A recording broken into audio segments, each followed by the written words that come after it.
HSC পরীক্ষা 11ই September থেকে নেয়ার প্রস্তাব।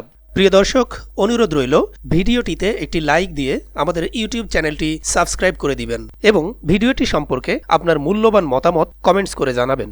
এইচএসসি ও সমমানের পরীক্ষা আগামী 11ই সেপ্টেম্বর থেকে নেওয়ার প্রস্তাব দিয়েছে শিক্ষা বোর্ড। অন্তর্বর্তী সরকারের কাছে এই প্রস্তাব দেয়া হয়েছে। ঢাকা শিক্ষা বোর্ডের চেয়ারম্যান তপন কুমার সরকার গতকাল মঙ্গলবার এই কথা জানান। সরকারি চাকুরিতে কোটা সংস্কার আন্দোলনের কারণে উদ্ভূত পরিস্থিতিতে কয়েক দফায় এইচএসসি ও সমমানের পরীক্ষা স্থগিত করা হয়। প্রথমে গত 18ই জুলাইয়ের পরীক্ষা স্থগিত করা হয়। তারপর একসঙ্গে 21, 23 ও 25শে জুলাইয়ের পরীক্ষা স্থগিত করা হয়।